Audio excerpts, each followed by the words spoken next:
नमस्कार, मी स्वाती गोडसे. आपण पाहताय न्यूज 18 लोकमत. नमस्ते महाराष्ट्र या बुलेटिनमध्ये आपल्या सगळ्यांचं स्वागत. आणि आता बघणार आहोत अनेक महत्त्वाच्या बातम्यांचा वेगवान आढावा.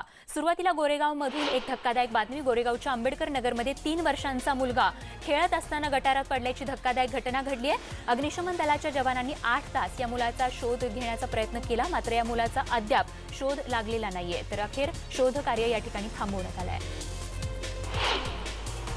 अभियंत्यावर चिखलफेक केल्याप्रकरणी न्यायालयीन कोठडीत असलेल्या आमदार नितेश राणेंना सशर्त जामीन मंजूर झाला. त्यांच्यासोबत 18 आरोपींची देखील आता सुटका करण्यात आली. जिल्हा सत्र न्यायालयाच्या आदेशानुसार आरोपपत्र दाखल करेपर्यंत दर रविवारी कणकवली पोलीस स्टेशनला नितेश राणेंना हजेरी लावावी लागणार आहे. दरम्यान कालच कायदेशीर प्रक्रिया पूर्ण झाल्यानं सगळ्यांची कालच सुटका झाली आहे. कर्नाटकच्या राजकीय नाट्याला पुन्हा वेगळं वळण लागलं असून बंडखोर आमदारांमध्ये फूट पडल्याची शक्यता आहे. एक आमदार रातोरात बेंगळुरूला परतलाय. एस.टी. सोमशेखर हे बेंगळुरूला परतले असून ते बेंगळुरू विकास महामंडळाचे अध्यक्ष आहेत. तर तिकडे गोव्यातही राजकीय भूकंप झालाय. गोवा काँग्रेसमधला 10 आमदारांचा गट भाजपमध्ये विलीन झालाय. त्यामुळे कर्नाटक पाठोपाठ गोव्यातही काँग्रेसला मोठा धक्का बसलाय. विरोधी पक्षनेते बाबू कवळेकर, बाबूश आणि जेनिफर मोन्सेरत तसंच निळकंठ हरणळकर, फिलिप नेरी यांच्यासह एकूण 10 आमदार भाजपत गेले आहेत. हे सर्व आमदार दिल्लीला पोहोचल्याचं कळतंय.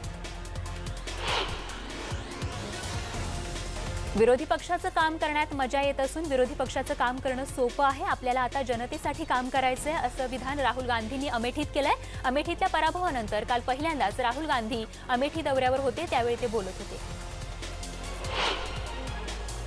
ठाणे जिल्ह्यातल्या शहापूर विधानसभा मतदारसंघातील राष्ट्रवादीचे आमदार पांडुरंग बरोरा यांनी शिवसेनेत प्रवेश केलाय. बरोरांच्या हातावर आता घड्याळाऐवजी उद्धव ठाकरेंनी शिवबंधन बांधलंय. पक्षप्रमुख उद्धव ठाकरेंच्या उपस्थितीत बरोरा यांनी शिवसेनेत प्रवेश केलाय. मुंबई महामार्गावरील वाहतूक सुरळीत झाली आहे. पहाटे 6:30 पासून मार्ग सुरू झाल्याचं कळतंय. मुंबई गोवा महामार्गावरील जगबुडी नदीनं काल धोक्याची पातळी ओलांडली होती. नदीला मोठ्या प्रमाणात पाणी आल्यानं महामार्गावरती वाहनांच्या लांबच लांब रांगा लागल्या होत्या.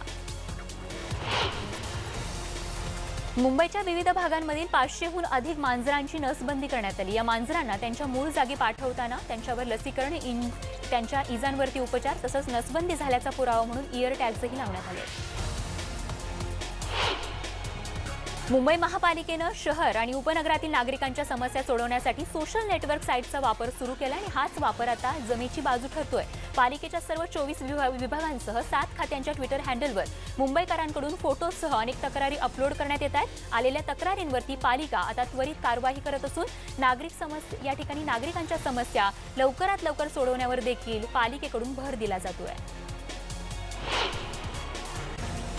अर्थसंकल्पात मुंबई रेल्वे विकास महामंडळाच्या MUTP प्रकल्पांसाठी 579 कोटी रुपये मंजूर झाले. त्यामुळे CSMT ते कुर्ला 5वा 6वा मार्ग, पनवेल ते कर्जत उपनगरीय मार्ग, हार्बर मार्ग बोरिवलीपर्यंत यासह अनेक प्रकल्पांना गती मिळेल असं रेल्वे प्रशासनानं सांगितलंय. तर मध्य रेल्वेवरील कल्याण कसारा 3ऱ्या मार्गासाठी 160 कोटी रुपये मंजूर करण्यासोबतच पश्चिम रेल्वेवरील अंधेरी ते विरार धीम्या मार्गावरती 15 डबा प्रकल्पांसाठी देखील 12 कोटी रुपये मिळाले आहेत.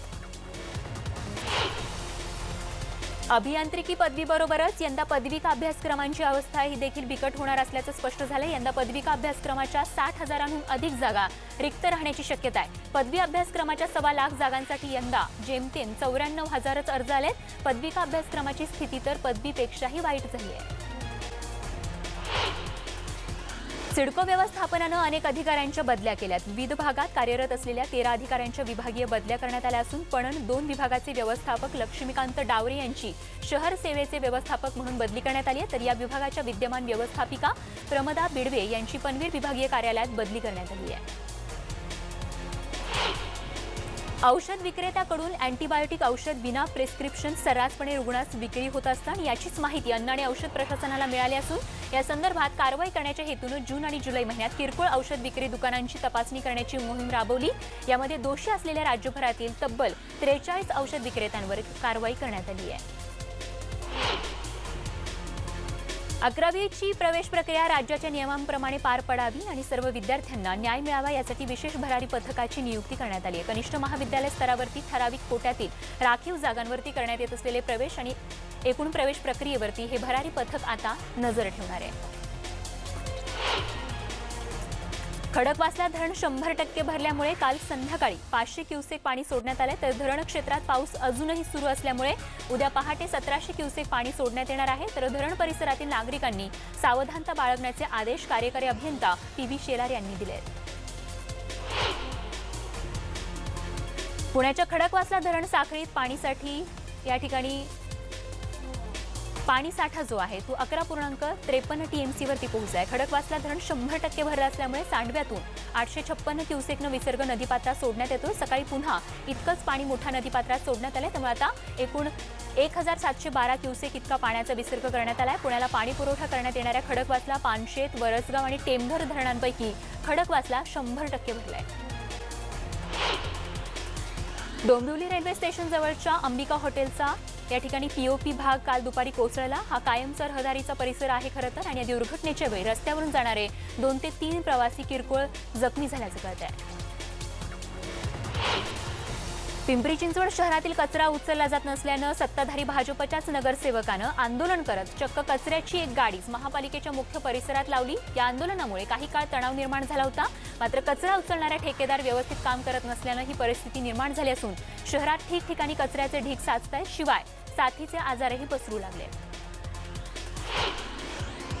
पालघरच्या माहीम गावच्या समुद्र किनाऱ्यावर 30 ते 40 फूट लांबीचा देवमासा आढळलाय। तो 50 फूट लांब आणि 13 फूट रुंद एवढा अजस्त्र आहे। हा देवमासा मृत अवस्थेत समुद्रकिनारी समुद्रांच्या लाटेसोबत आला आणि नौकांना ठोकर लागल्यामुळे कळपात भांडण झाल्यानं जखमी होऊन किंवा वृद्ध अवस्थेमुळे हा मासा मृत झाला असावा अशी शक्यता वर्तवली जाते।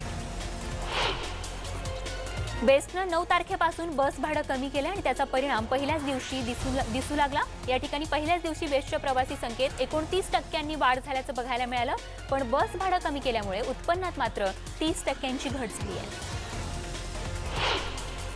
ठाण्याच्या बागळे इस्टेट परिसरात श्रीराम यादव हे बागळे इस्टेट इथल्या परिसरातून रिक्षातून जात असताना अचानक आलेल्या वादळामुळे यादव यांच्या रिक्षावरती झाड पडलं, ज्यामध्ये यादव आणि एक वाटसरू जखमी झाले। दिलेला गृहपाठ केला नाही म्हणून खासगी शिकवणी घेणाऱ्या शिक्षिकेनं 9 वर्षाच्या मुलीला बेताच्या छडीनं जबर मारहाण केली होती। या प्रकरणी पोलिसांनी शिक्षिकेवर कोणतीच कारवाई न केल्यानं पालकांनी नाराजी व्यक्त केली होती आणि त्यानंतर आता पोलिसांनी शिक्षिकेला बाल संरक्षक कायद्याअंतर्गत कारवाई करत अटक केली आहे। पुण्यामध्ये पीक विमा योजनेवरून नवा वाद पेटलाय। स्वाभिमानी शेतकरी संघटनेच्या कार्यकर्त्यांनी पीक विम्यासंदर्भात प्रश्न उपस्थित केलाय। कार्यशाळेत सदाभाऊ खोत बोलत असताना कार्यकर्त्यांनी उठून पीक विम्यासंदर्भात जाब विचारला। पीक विमा योजनेत मोठ्या प्रमाणात भ्रष्टाचार झाल्याचा आरोप कार्यकर्त्यांनी केला आहे। मुंबईच्या पश्चिम द्रुतगती मार्गावरील गोरेगाव परिसरातील एका हाणामारीचा व्हिडिओ समोर आलाय, ज्यामध्ये 2 बाईक्सवार आणि बेस्ट बसमधून प्रवास करत असणाऱ्या प्रवाशात ही हाणामारी झाल्याचं कळतंय। या बाईक्सवारांनी काही कारणास्तव ही बस रोखूनही धरली होती। वादळी पावसामुळे ठाण्यातील खारकर आळी कोणार्क अपार्टमेंट इथली गच्चीवरती शेड खाली पडला आणि यामध्ये एक रिक्षा आणि एक 4 चाकी वाहनावरती हे लोखंडी पत्र्याचं शेड पडलं असल्यामुळे गाड्यांचं मोठं नुकसान झालंय, ज्यामध्ये सुदैवानं कोणतीही जीवितहानी झाली नाहीये। घटनास्थळी आपत्ती व्यवस्थापन आणि अग्निशमन दल त्या ठिकाणी पोहोचलं आणि त्यांनी लोखंडी पत्र्याचं हे शेड बाजूला काढलं। पुणे येथे मगरपट्ट्यात अतिक्रमण विरोधात कारवाई करण्यात आली आहे। या कारवाई दरम्यान चहा विकणाऱ्या आजीला महिला पोलिसांनी मारहाण केल्याचा आरोप आहे। या मारहाण करणाऱ्या पोलिसांवरती कारवाई करण्याची देखील मागणी ग्रामस्थांनी केली आहे। पुण्यातील खडकमाळ परिसरात ब्रिटिशकालीन लोखंडी पेटी सापडली असून आद्य क्रांतीवीर उमाजी नाईक यांनी बंदिवास भोगलेल्या ऐतिहासिक कारागृह परिसरात ही पेटी आढळली आहे। भिंतीचं बांधकाम करत असताना या ठिकाणी ही पेटी आढळली आहे। या पेटीत काही ऐतिहासिक वस्तू दस्तऐवज असण्याची शक्यता आहे। मुंबई पुणे एक्सप्रेस वेवर मुंबईहून पुण्याकडे जाणाऱ्या ट्रकने पुढे जाणाऱ्या अज्ञात वाहनाला जोरदार धडक दिली आहे। ट्रकचा चालक तसंच क्लीनर गंभीर जखमी झालाय। देवदूत रेस्क्यू टीमनं ट्रकमध्ये अडकलेल्या चालकाला अथक परिश्रमानंतर बाहेर काढलं, तर अपघातग्रस्त ट्रक महामार्गावरती उभा असल्यानं मुंबईकडे जाणारी एक लेन बंद झाली आहे। उल्हासनगर शहरातील नागरिकांनी मालमत्ता कर भरू नये असे मेसेज सोशल मीडियावरती फिरत आहेत, मात्र या अफवांवरती विश्वास ठेवू नये। शहरातील मालमत्ता धारकांनी लवकरात लवकर मालमत्ता कर भरावा, अन्यथा व्याजाचा मोठ्या प्रमाणात भुर्दंड त्यांना सोसावा लागेल असं उल्हासनगर महापालिका आयुक्त सुधाकर देशमुख यांनी पत्रकार परिषदेत स्पष्ट केलं आहे।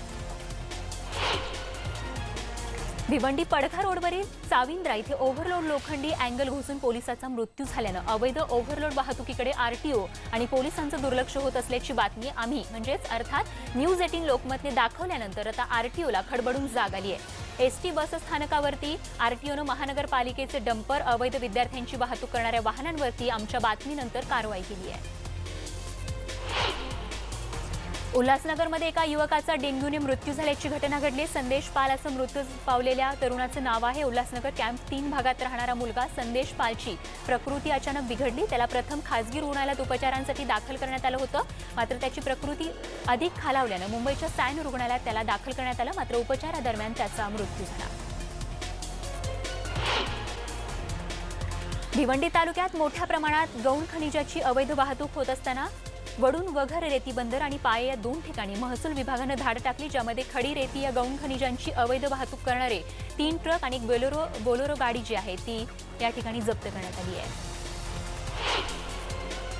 नवी मुंबईतल्या पनवेल भागात गाढी नदीत वाहून गेलेल्या पती पत्नीचा अजूनही शोध लागलेला नाहीये। शोधकार्यादरम्यान आदित्य आंबरे यांची दुचाकी सापडली, मात्र आदित्य आणि सारिका आंबरे अजूनही बेपत्ता आहेत। सलग 3 दिवस झालेल्या मुसळधार पावसामुळे गाढी नदीच्या पुलावरून पाणी वाहत होतं आणि याच पाण्यातून वाट काढत असताना आदित्य आणि सारिका आंबरे नदीत वाहून गेलेत। अजूनही या दोघांना शोधण्यासाठी प्रयत्न सुरू आहेत। माटुंग्यामध्ये एका बांधकाम व्यावसायिकानं 15 मजली इमारतीवरून उडी मारून आत्महत्या केली। दुपारी 3च्या सुमारास माटुंगा पोलीस स्थानकाच्या हद्दीत ही घटना घडली आहे। मुकेश नवीदचंद सावला असे बांधकाम व्यावसायिकाचं नाव आहे। गेल्या काही महिन्यांपासून बांधकाम व्यवसायात मंदीचं वातावरण आहे, त्याचमुळे मुकेश सावला मानसिक दबावाखाली होते असं कळतंय। राष्ट्रवादी काँग्रेसचे आमदार जितेंद्र आव्हाड यांनी ठाणे महापालिकेच्या महापौरांना बिस्लेरी बाटल्या दिल्या आहेत। ठाणे शहराची तहान भागवण्यासाठी शाही धरण बांधण्याचं आश्वासन सत्ताधाऱ्यांनी दिलं होतं, मात्र ते अद्याप पूर्ण होत नसल्यानं आव्हाडांनी हे अनोखं आंदोलन केलं। श्रीमंत बाटली बंद आणि पाणी पिऊ शकतात, मात्र सामान्य ठाणेकरांनी काय करायचं असा सवाल आव्हाडांनी महापौर मीनाक्षी शिंदेंसमोर उपस्थित केलाय। कुर्ला पश्चिम भागात राष्ट्रवादी काँग्रेसनं रास्ता रोको आंदोलन केलं। गेल्या आठवड्यात पडलेल्या मुसळधार पावसामुळे कुर्ल्यात कपाडिया नगरमध्ये 105 घरांमध्ये पाणी शिरलं होतं। तब्बल 16 ते 20 तास या घरात पाणी तुंबलेलं होतं। खरं तर 3 वर्ष पाठपुरावा करून देखील या भागात पर्जन्य जलवाहिन्या सुरू केलेल्या नाहीयेत। या ठिकाणी एकही गटार नाहीये, लोकांना चालायला फुटपाथही नाहीयेत आणि याच विरोधात हे आंदोलन करण्यात आलं। एड्सग्रस्त व्यक्तीचा मृत्यू झाल्यानंतर त्याच्या विधवा पत्नीसाठी मुंबई महापालिकेनं एक पाऊल उचललंय। या विधवा पत्नीसाठी आता महिन्याला 1000 रुपयांची मदत दिली जाणार आहे। या योजनेला मुंबई महापालिकेच्या स्थायी समितीनं मंजुरी दिली, त्यामुळे आता लवकरच मुंबई महापालिकेच्या हद्दीत राहणाऱ्या एड्सग्रस्त व्यक्तींच्या विधवा पत्नींना बँक अकाउंटमध्ये दर महिन्याला हे पैसे जमा होणार आहेत। बातमी नाशिकमधून। नाशिकच्या मोदकेश्वर मंदिराजवळील जुन्या वाड्याची जीर्ण भिंत कोसळली आहे। या वाड्यात कोणीच राहत नसल्यानं मोठी जीवितहानी टळली आहे। पंचवटी भागातील अनेक जुने वाडे धोकादायक बनल्याचं चित्र बघायला मिळतंय। बातमी वारी सोहळ्याची। आषाढी वारी अवघ्या 1 दिवसावर अर्थात उद्यावरती येऊन ठेपली आहे। पंढरपूरच्या आषाढी वारीनं यावेळी तर उच्चांक गाठलाय, कारण विठ्ठलाच्या मुखदर्शनासाठीची जी रांग आहे ती यावर्षी शिवाजी चौकापर्यंत पोहोचली आहे। आसाममध्ये काही भागात काही ठिकाणी पूरस्थिती निर्माण झाली। ब्रह्मपुत्रा नदीला आलेल्या पुरानं जनजीवन पुरतं विस्कळीत झालंय। मेघालयालाही मुसळधार पावसाचा तडाखा बसलाय। वेस्ट खासी जिल्ह्याला या ठिकाणी पावसामुळे जनजीवन या ठिकाणचं विस्कळीत झाल्याचं चित्र निर्माण झालंय। अनेक घरं आणि रस्ते पाण्याखाली गेले असून पावसाचा जोर आगामी काळात वाढण्याची देखील शक्यता वर्तवण्यात आली आहे। तिकडे गुजरातमधील सिंहांच्या सुरक्षेसाठी आता त्यांना या ठिकाणी ट्रॅकर बसवण्याचा निर्णय घेण्यात आलेला आहे। शिकारीच्या संख्येत होणारी वाढ आणि त्यांचा अधिवास सुरक्षित राहावा यासाठी वन विभागानं हे पाऊल उचललंय। बातमी आंतरराष्ट्रीय विश्वातून। अमेरिकेतल्या अनेक राज्यांमध्ये मुसळधार पाऊस सुरूच आहे, त्यामध्ये हवामान खात्यानं वादळाचाही इशारा दिल्यानं नागरिकांची चिंता आणखीनच वाढली आहे। संभाव्य वादळाच्या धोक्यासोबत हवामान खराब राहील, तर लुईसियाना आणि मेक्सिको या येणाऱ्या वादळामुळे प्रभावित होऊ शकेल। शनिवारपर्यंत हे वादळ येण्याचा अंदाज आहे, त्यामुळे सतर्क राहण्याचा इशारा देण्यात आला आहे। इटलीच्या पूर्व किनारपट्टीवर मुसळधार पाऊस आणि गारपिटीने कहर केलाय। जवळपास संत्र्याच्या आकाराच्या गारांचा पाऊस झाल्यानं मोठ्या प्रमाणावर नुकसान झालंय, तर यामध्ये तब्बल 18 जण जखमी झाले। तर इटलीचं मध्यवर्ती शहर पेस्कारामध्ये मोठ्या पावसानं रस्ते जलमय झाल्याचं चित्र बघायला मिळतंय। बातमी क्रीडा विश्वातून न्यूझीलंड विरुद्धच्या उपांत्य फेरीच्या सामन्यात भारताचा पराभव झालाय। मात्र या सामन्यात रंगत भरली रवींद्र जडेजा आणि महेंद्रसिंग धोनी यांच्या शतकी खेळीनं। पण 49व्या ओव्हरमध्ये तिसऱ्या बॉलवर धोनी रनआउट झाला आणि भारतानं सामना गमावला। पण यावेळी पंचांची चूक असल्याचं समोर येत असल्याचं म्हटलं जातंय। अखेरच्या 5 षटकांमध्ये तिसरा पॉवर प्ले सुरू होता, ज्यावेळी न्यूझीलंडचे तब्बल 6 खेळाडू सीमारेषेजवळ होते। हे नियमबाह्य आहे आणि ही गोष्ट पंचांच्या लक्षात यायला हवी होती, पण ही गोष्ट पंचांच्या लक्षात आली नाही आणि धोनी बाद झाला।